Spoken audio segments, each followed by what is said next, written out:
राजा राम का आदेश अटल है लक्ष्मण। तुम सीता को अयोध्या की सीमा से दूर वन में छोड़ा।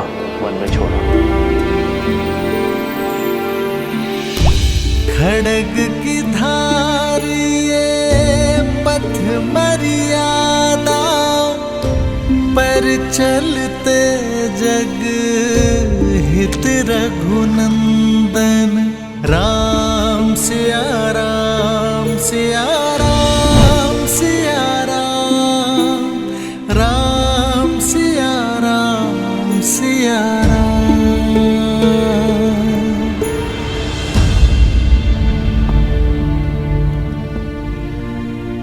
सात कुछ ही पल शेष है, अब उसे उदासी के सागर में डुबोना है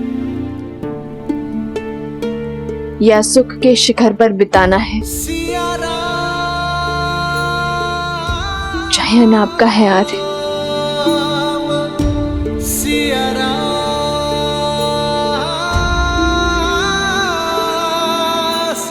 बैठो सीते।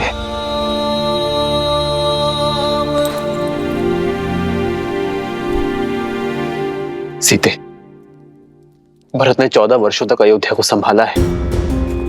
पूरे प्रेम और समर्पण के साथ उसने अयोध्या पे राज किया। क्या वो अयोध्या की बागडोर नहीं संभाल सकता? आर्य, राजा की कितनी शक्तियां होती हैं।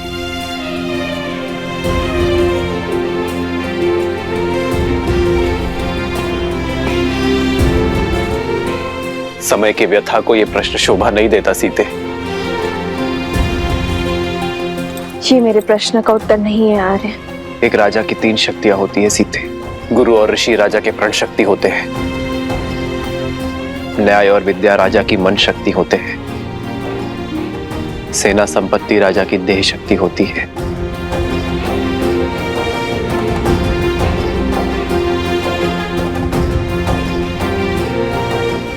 तो क्या प्रजा राजा की शक्ति नहीं?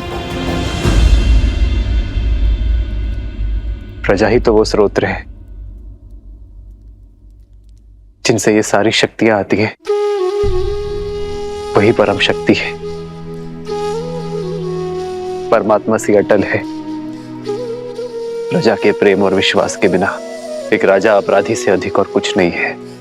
तो क्या उस परम शक्ति को त्यागना अपमान नहीं, जिसने सब कुछ दिया? क्या उसे बिना आश्रय छोड़ जाना द्रोह नहीं होगा आर्य? जब जनकपुर में आपके पग पड़े थे, तब ऋषिया श्री रंगा ऋषि ने कहा था कि आप नए युग का आरंभ है। शत्रुओं का नाश कर प्रजा के आज की रक्षा तो हर प्रतापी राजा करते हैं, किंतु पूजनीय वो होते हैं जो नए समाज का निर्माण करें,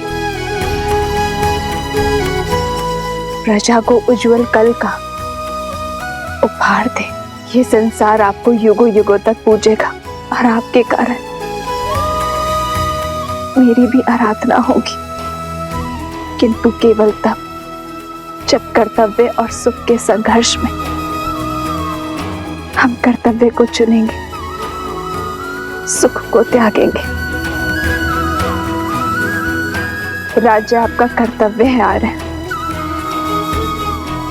और सीता आपका सुख।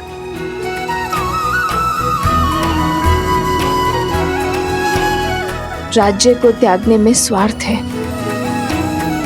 और सीता को त्यागने में परमार्थ। राम के साथ सीता का नाम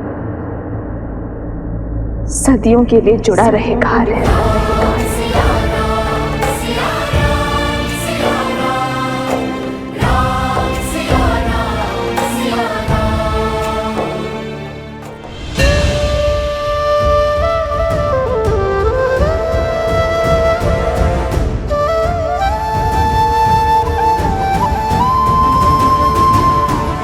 बदली पवन बदली मन धारा, बुरी सोच का खेल है सारा।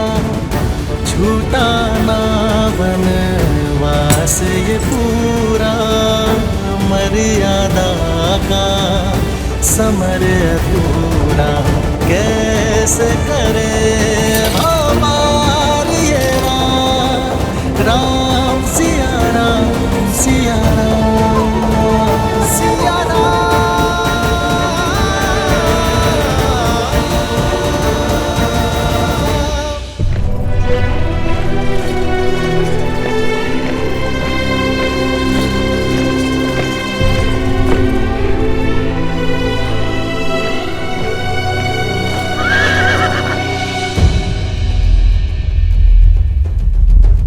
ये स्थान नगर से बहुत अधिक दूर है भाभी माँ। क्या मैं यहीं आप नहीं लक्ष्मण भैया, यहाँ की वनस्पतियां अयोध्या के समान है। यहाँ के स्थल जलवायु में अधिक अंतर नहीं है। आप रथ आगे बढ़ाइए, गंतव्य भी दूर है। जो आ गया भाभी माँ।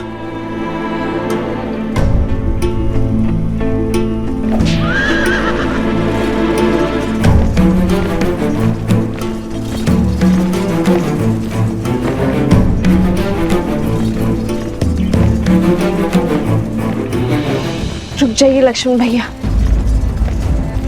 मेरे लिए यही स्थान सर्वश्रेष्ठ रहेगा।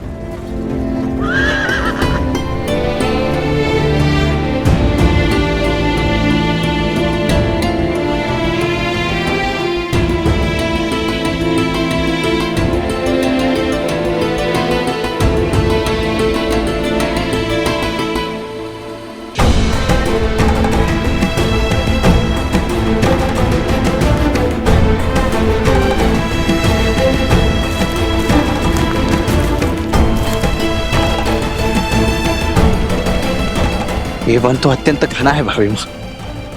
यहाँ तो संकट भी 100 गुना अधिक होगा। संकट की चिंता नहीं है मुझे लक्ष्मण, क्योंकि मैं वनवास को जा रही हूँ। संन्यास का नियम कहता है कि दृष्टि की सीमा से परे परिवार को, स्वर्ग की सीमा से परे मित्र को और स्मृति की सीमा तक शत्रु को रखना चाहिए।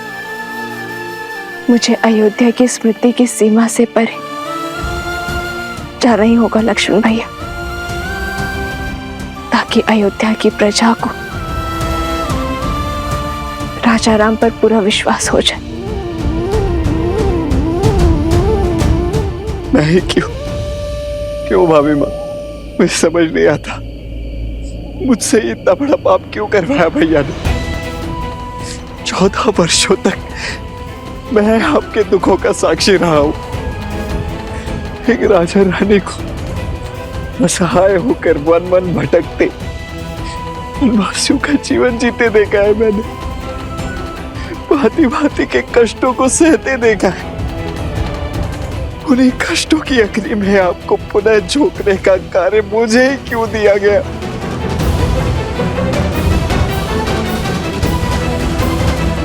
मुझे जल मिलेगा लक्ष्मण भैया। जी भाभी माँ।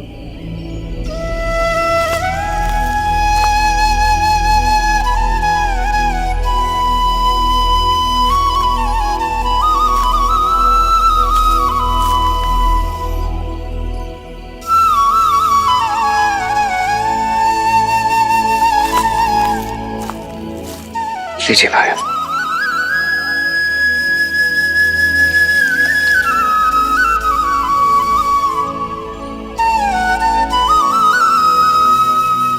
संसार में केवल जल है जो अग्नि को बुझाती है। यही आपके प्रश्न और पीड़ा का उत्तर है।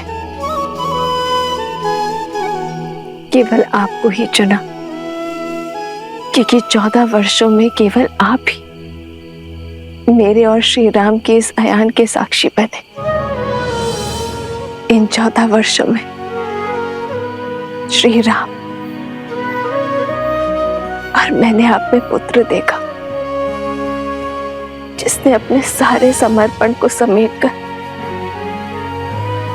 अपनी भाभी मां के चरणों में रख दिया।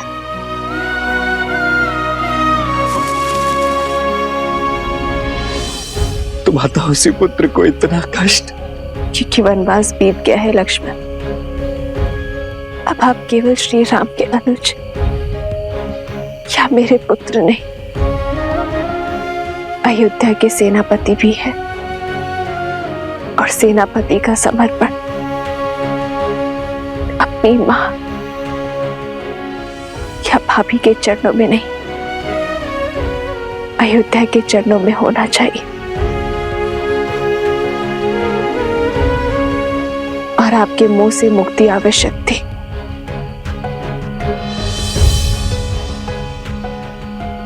सेनापति का पद पाकर भी इतना बड़ा पाप करने का साहस नहीं जुटा पा रहा हूं मैं भाई मां।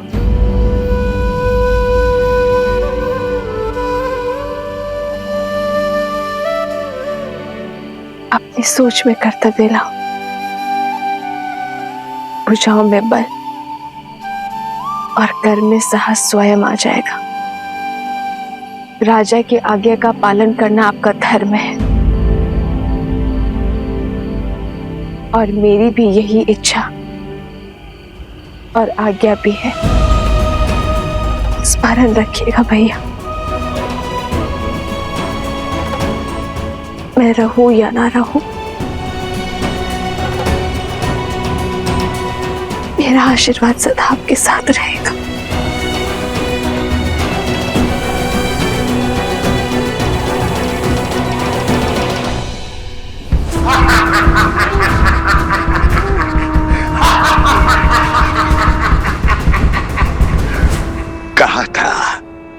कहा था मेरा अस्त्र खाली नहीं जाता है।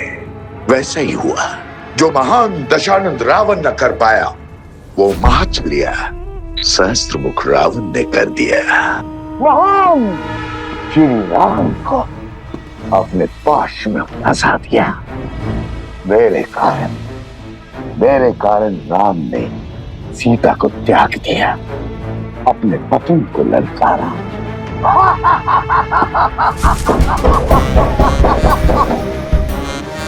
आओ शूर्पणखा, आओ। जानता था तुम अवश्य आओगे। मेरी विजय तुम्हें खींच लाएगी। आओ, इस उत्सव का आनंद लो। आज पहली बार राम के विरुद्ध इस युद्ध में हमें विजय मिली है। उत्सव मनाओ। समय से पूर्व उत्सव नहीं मनाया करते हैं भैया। तुमने केवल एक मोर्चा जीता है, युद्ध नहीं। अभी विजय का केवल एक पड़ाव पार हुआ है, वो राम है।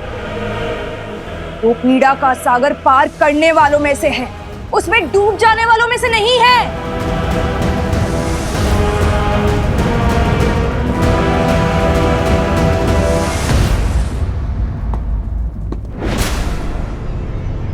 राम, तुम्हें क्या लगता है प्रिय बहन, सहस्त्रमुख रावण ये नहीं जानता।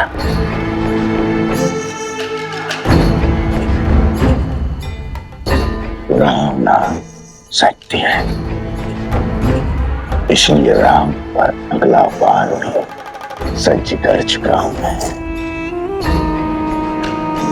सदा सदा के लिए उससे सुख और शांति छीनने की योजना बना चुका हूं मैं।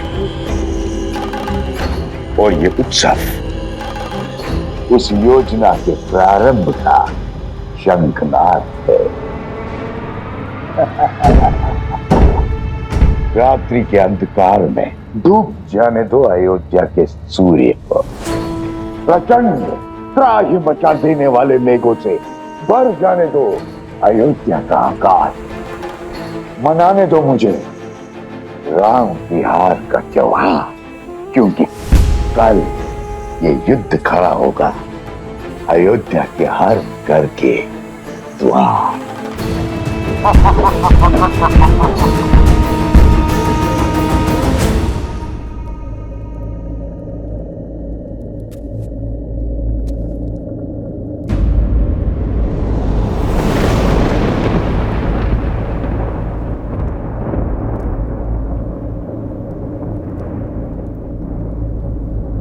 नहीं सीते,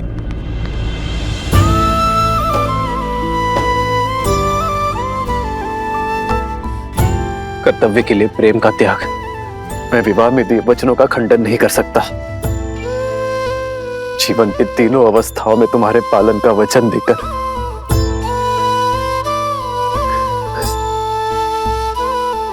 तुम्हें अकेले वन में नहीं छोड़ सकता मैं सीते।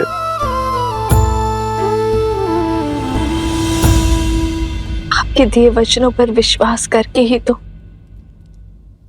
अशोक वाटिका की यातना, विरह की असहनीय पीड़ा को धीरज के साथ सहा था मैंने, और अब वन में भी आपके दिए वचन के संबल पर जीऊंगी, और आप जीएंगे उस वचन के आधार पर जो राजा राम ने अयोध्या को दिया है, कुटुंब को संस्कार और धर्म की धारा देने का वचन, समाज में फैली मलिनता, कुविचार और लोक अपवाद से अयोध्या के कल को बचाने का वचन।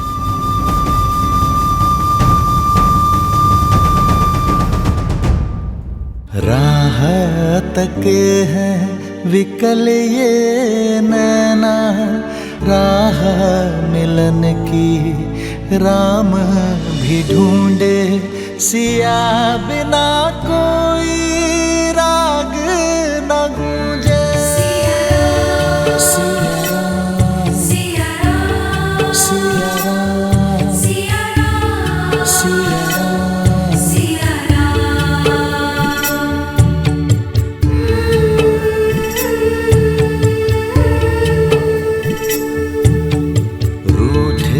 से लगते सांसों के धागे, भीगे ये नैना सोए न जागे, तन से प्राण विलग हों जैसे, सिया से राम अलग हों कैसे।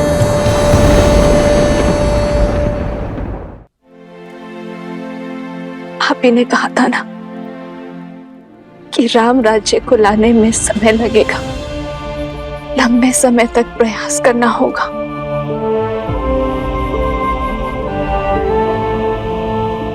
किंतु हमारी संतान तो शीघ्र ही इस जीवन में आ जाएगा। यदि इस पर भी दूषित होने का लांछन लगा तो, लोक अपवाद की छाया पड़ी तो क्या हमारे पूर्वज हमें क्षमा कर पाएंगे? आर्य, क्या इस अपराध के लिए आप स्वयं को क्षमा कर पाएंगे? आर्य,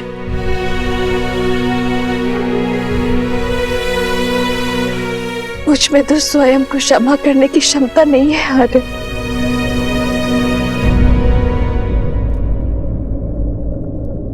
ठीक कहा सीते तुमने।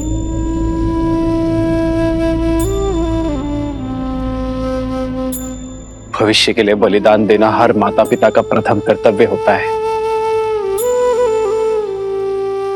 किंतु ये बलिदान केवल तुम ही क्यों दोगी सीते? किसने कहा रे कि ये बलिदान का दंश केवल मैं भोगूंगी? जितनी अधूरी वन में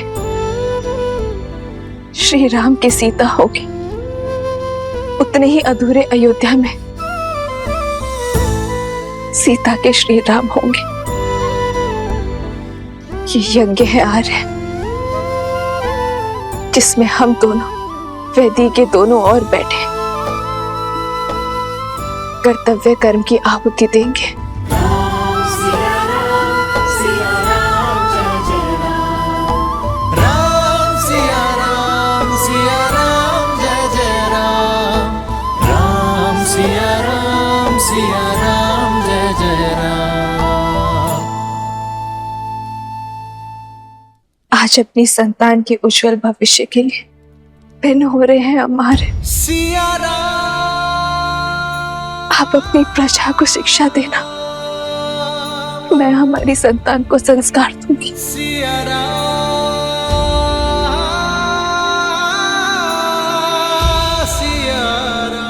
किंतु मुझे पूरा विश्वास है हमारी नीति शुभ है, इसलिए नियति हमारा मिलन पुनः अवश्य करवाएगी। हम दोनों की सोच एक है हार है, इसलिए कार्य क्षेत्र भिन्न होते हुए भी हमें एक होने से कोई नहीं रोक सकता। जन्म जन्म का है ये संगम, राम रतन सीता वैभव धन। राम सिया